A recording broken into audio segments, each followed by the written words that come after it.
আসসালামু আলাইকুম। আমি নাজমুল আপনিল আছি আপনাদের সাথে ফিনল্যান্ড থেকে।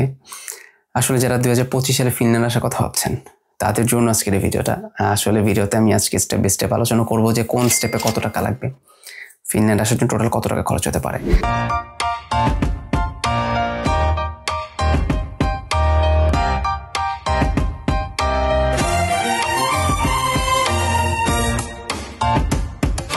প্রথমে বলে রাখি, ফিনল্যান্ডে কিন্তু এবছর অ্যাপ্লিকেশন ফিস চালু হয়েছে। যেটা আপনার জয়েন্ট অ্যাপ্লিকেশন থেকে অ্যাপ্লিকেশন ফিস চালু হয়ে যাবে, সেটার অ্যামাউন্ট কিন্তু এখনও ঘোষণা করা হয়নি। যে যদিও জানুয়ারিতে চালু হচ্ছে বা ডিসেম্বর মাস চলে এসেছে, এখনও অ্যামাউন্ট ঘোষণা করা হয়নি।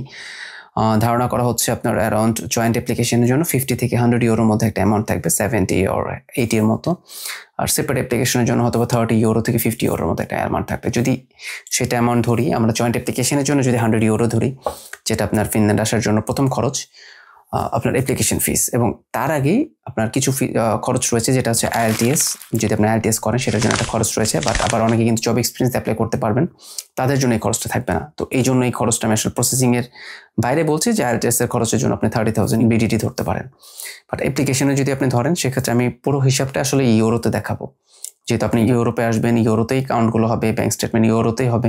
আমি পুরোটা ইউরোতেই বলবো, এবং দিন শেষ এবং সবার লাস্টে সেটাতে বিডিটি দিয়ে রেট হিসেবে আপনারা কনভার্ট করে নেবেন, কারণ রেট কিন্তু খুব বেশি ফ্ল্যাকচুয়েট হচ্ছে। তো সেই জন্য আমি বাংলা টাকা না বলে আপনাদের ইউরোতে বলছি, যেটা আপনার কনভার্সন করে নিতে পারবেন। তো যদি আপনার অ্যাপ্লিকেশন ফিস 100 ইউরো, এবং অ্যাপ্লিকেশনের পরের যে প্রসেসটা রয়েছে, আপনার অ্যাপ্লিকেশন করার পর আপনার অ্যাপ্লিকেশন যদি অ্যাকসেপ্ট হয়ে যায় আলহামদুলিল্লাহ, সেক্ষেত্রে কিন্তু আপনাকে টিউশন ফিস পাঠাতে হবে। টিউশন ফিস হচ্ছে ফিনল্যান্ডের অ্যাপ্লিকেশনের সবচেয়ে বড় খরচ, এবং এটা বলে রাখা ভালো যে ব্যাচেলরে কিন্তু টিউশন ফিস 8,000 থেকে 12,000-এর মধ্যে হয়ে থাকে, এবং মাস্টার্সে কিন্তু 12 থেকে 18,000 ইউরো পর্যন্ত টিউশন ফিস রয়েছে। এটা ইউনিভার্সিটি ওয়াইজ, সাবজেক্ট ওয়াইজ আসলে ডিফার করে। তো যদি আমরা আসলে একটা মাঝখানেই যদি ধরি, 12,000 ইউরো যদি আমরা আসলে ধরি টিউশন ফিস উইথাউট স্কলারশিপ, যেহেতু স্কলারশিপের অপরচুনিটিস এখন কমে গেছে, স্কলারশিপ সারা হিসাব করে রাখা ভালো। যদি স্কলারশিপ পেয়ে যান সেক্ষেত্রে আপনার জন্য বেঁচে যাবে, বাট স্কলারশিপ ধরে যদি হিসাব করেন, পরবর্তী স্কলারশিপ না পেলে কিন্তু আপনার পুরো হিসাবটা চেঞ্জ হয়ে যাবে। তো টিউশন ফিস যদি 12,000 ইউরো ধরেন, সেক্ষেত্রে আপনার কিন্তু টোটাল খরচ হচ্ছে 12,100 ইউরো আপনার অ্যাপ্লিকেশন এবং টিউশন ফিস। এবং টিউশন ফিসের জন্য হয়তো বা সুইফট চার্জ, ব্যাংকের আদার্স খরচ হয়তো বা 15 থেকে 20,000 টাকা আপনার এক্সট্রা খরচ হতে পারে, যেটা আপনি যদি ইউরো ধরেন 200 ইউরোর মতো, তাহলে 12,300 ইউরো হচ্ছে আপনার টোটাল টিউশন ফিস পাঠানো পর্যন্ত খরচ। তারপরে যে খরচটা রয়েছে, আপনাকে একটা স্টুডেন্ট হেলথ কেয়ার সার্ভিস নিতে হবে, যেটা আপনার হেলথ ইন্স্যুরেন্স কিনতে হবে, যেটার জন্য সুইস কেয়ারের থেকে আমার যে ডেডিকেটেড লিঙ্ক রয়েছে সেখান থেকে আপনি পারচেস করতে পারেন, এবং সেখান থেকে আপনার জাস্ট 197 ইউরো এবং 219 ইউরোর দুটো প্যাকেজ রয়েছে। আমি বলবো 219 ইউরো প্যাকেজটা নিয়ে নেওয়ার জন্য, যেখানে আসলে অনেক ইনক্লুডিং কিছু ইস্যুস রয়েছে, সেটা থাকলে আপনার জন্য ফুল ব্যাকআপটা হয়ে যাবে। তো সেখানে যদি 220 ইউরো যদি ধরেন, আমি লিঙ্কটা কিন্তু ডিসক্রিপশন বক্সে দেওয়া থাকবে। যারা আসলে ইন্স্যুরেন্স কিনবেন ফিনল্যান্ড না যে কোনো কান্ট্রির জন্য, আমার এই লিঙ্ক থেকে কিন্তু পারচেস করার অনুরোধ রইল। তো আপনারা জানেন যে আমি আসলে সুইস কেয়ারে কিন্তু আসলে তাদের রেজিস্টার্ড এজেন্ট ফিনল্যান্ডে ইন্স্যুরেন্সের জন্য। তো সেক্ষেত্রে কিন্তু আমার এখান থেকে পারচেস করলে আপনারা কিছু আদার্স বেনিফিট পাবেন, যেগুলো আমি আদার্স ভিডিও রয়েছে সেখানে আসলে ডিসকাস করব। তো ইন্স্যুরেন্সের 220 ইউরো, এবং আগে ছিল 12,300 ইউরো, 12,520 ইউরোর মতো আপনার এখানে খরচ হচ্ছে। তারপর আপনার মেন খরচটা হবে ব্যাংক স্টেটমেন্টের ক্ষেত্রে। এখানে ব্যাংক স্টেটমেন্টের আসলে এটা আমি খরচ হিসেবে বলতে চাই না, কারণ এইটা কিন্তু জাস্ট আপনার স্পন্সর থেকে আপনার টাকাটা চলে আসবে, এবং ফিনল্যান্ড আসার আগ পর্যন্ত টাকাটা থাকলেই হচ্ছে। এটা আপনি নর্মালি আসলে দেখা যায় যে যারা আসলে অ্যাপ্লাই করে, এত টাকা নিয়ে তো আসলে অ্যাপ্লিকেশন করাটা টাফ। কারো থেকে ধার নিয়ে বা কীভাবে বিভিন্ন স্কোপ রয়েছে, ব্যাংক লোন বিভিন্নভাবে আসলে ফান্ডিংটা দেখানো যায়, যেটার ডিটেল ভিডিও আমি দিব। সেই ভিডিওগুলোতে আপনারা জানতে পারবেন আসলে ব্যাংক স্টেটমেন্টগুলো কীভাবে রেডি করতে হয়। তো সেক্ষেত্রে আপনাকে হয়তো বা সিঙ্গেল পার্সনের জন্য 9,600 ইউরো, ফ্যামিলির জন্য স্পাউসের জন্য 7,320 ইউরো অ্যাড হবে, এবং বেবির জন্য আরও 7,320 ইউরো অ্যাড হবে। এটা হচ্ছে ব্যাংক স্টেটমেন্টের অ্যামাউন্ট বললাম, সেটা আমি খরচের মধ্যে ধরতে চাচ্ছি না, কারণ সেটা আপনার খরচ না।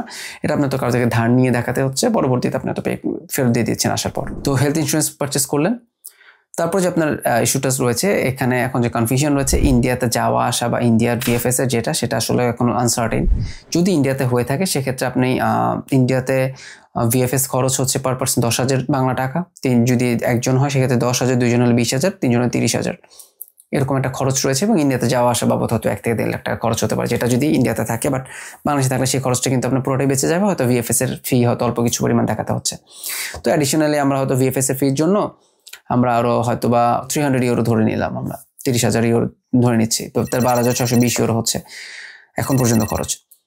তারপরে আপনার এন্টার ফিনল্যান্ডে ডকুমেন্ট সাবমিট করার পর কিন্তু একটা এন্টার ফিনল্যান্ড ফি দিতে হয়। সেই ফিটার খরচ হচ্ছে আপনার অ্যারাউন্ড স্টুডেন্টের জন্য হচ্ছে 350 ইউরো, স্পাউসের জন্য 70 ইউরো এবং বেবিদের জন্য হচ্ছে আপনার 270 ইউরো। তার মানে আপনি যদি সিঙ্গেল হয়ে থাকেন সেক্ষেত্রে আপনাকে আরও 350 ইউরো যোগ করতে হচ্ছে।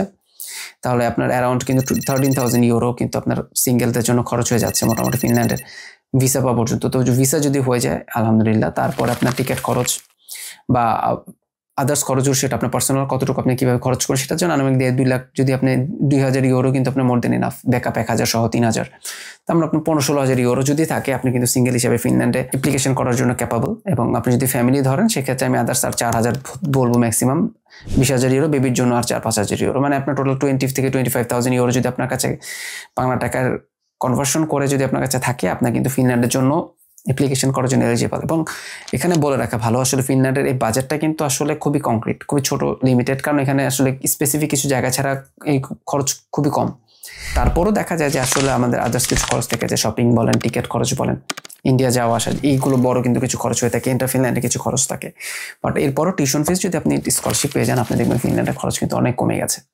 তো সেই জন্য ট্রাই করবেন যেন অ্যাটলিস্ট পার্সিয়াল স্কলারশিপ পাওয়া যায়। এবছর কিন্তু ভাসাতে পার্সিয়াল স্কলারশিপ দেওয়া হয়েছে। এলইউটি ইউনিভার্সিটিতে কিন্তু লাপ্লান্ড ইউনিভার্সিটি যেটা রিসার্চ ইউনিভার্সিটি, এখানে কিন্তু আর্লি স্কলারশিপ দেওয়া হচ্ছে। তো স্কলারশিপ মোটামুটি পার্সিয়ালি দেওয়া হচ্ছে। তো সেক্ষেত্রে আমি বলবো যারা স্কলারশিপ পেয়ে যাবেন তাদের জন্য কিন্তু বাজেট অনেক কমে যাবে। তো ফিনল্যান্ডে যারা আসলে প্রসেস করতে চান তারা কিন্তু আমার সাথে যোগাযোগ করতে পারেন। এই বছর আসলে আমাদের প্রসেসিং স্লট ফুল হয়ে গেছে, বাট আপনারা যারা অফার লেটার পেয়েছেন তারা যদি চান যোগাযোগ করার জন্য সেক্ষেত্রে আপনারা আমাদের সাথে ইমেল করতে পারেন। আফটার অফার লেটার স্লট আমাদের এখন অ্যাভেলেবল রয়েছে। এবং তার পরবর্তীতে যারা আসলে নিজেরা অ্যাপ্লাই করবেন, নিজেরা প্রসেস করবেন, বা যারা 25 সালে আসবেন ফিনল্যান্ডের জন্য, তারা কিন্তু চাইলে আমার সাথে যোগাযোগ করতে পারেন। 30 মিনিটের সেশন নিতে পারেন। আমাদের সেশনে আমরা আলোচনা করবো আসলে ফিনল্যান্ডে আপনার পসিবিলিটি বা ফিনল্যান্ডের কোন স্কোপ, বা ফিনল্যান্ডে আপনার যদি কোনো ইনকোয়ারিজ থাকে ফিনল্যান্ড অ্যাপ্লিকেশন নিয়ে, আপনি স্পন্সরশিপ নিয়ে, ব্যাংক স্টেটমেন্ট নিয়ে, অ্যাপ্লিকেশন প্রসেস, যে কোনো প্রসেস নিয়ে আলোচনা করতে পারি আমরা। তো আজকে ভিডিওটা এই পর্যন্তই। সবাই ভালো থাকবেন। আল্লাহ হাফেজ। আসসালামু আলাইকুম।